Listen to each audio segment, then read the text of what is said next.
এইকেইদিন বহুত বেয়া লগা এটা ঘটনা। আপোনাৰ ঘৰত সৰু সৰু কণমানি আছে নেকি? যদি কণমানি আছে তে ভিডিঅ'টো আপোনাৰ কাৰণে। চাওক ভিডিঅ'টোত সৰু কণমানিজন চিপছ খাই কিনে কলত আটকি কিনে মৃত্যুমুখত পৰিলে। আপোনালোকে সৰু কণমানিবোৰক চিপছ জাতীয় বস্তুবোৰ কিনি নিদিব। নিজৰ দেহাৰ কাৰণেও ক্ষতি, আৰু চাওক কেনেকুৱাকৈ কলত আটকি কিনে মৃত্যুমুখত পৰিলে।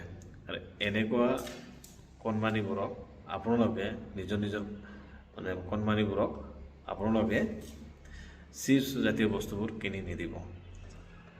সজাগ হওক, এইটো আপোনালোক আৰু বেছিকৈ শ্বেয়াৰ কৰি দিয়ক, যাতে ভিডিঅ'টো চাই সকলোৱে যাতে সজাগ হ'ব পাৰে। আপোনাৰ এটা শ্বেয়াৰে বহুত কণমানিৰ জীৱন ৰক্ষা কৰিব পাৰে। ইয়াতে মই কোনো প্ৰমোশ্যন কৰা নাই, আপোনালোকক মই এটা সজাগতাৰ ভিডিঅ' বনাইছোঁ, আৰু সকলোৱে যাতে শ্বেয়াৰ কৰি দিয়ে। প্ৰত্যেকজন মা দেউতাৰ ওচৰত যাতে এই ভিডিঅ'টো যায় আৰু সকলোৱে যাতে গম পায় যে নহয় বস্তুটো কি হৈছিলে। বহুত অনুৰোধ থাকিলে আপোনালোকৰ বেছিকৈ শ্বেয়াৰ কৰিব। Thank U.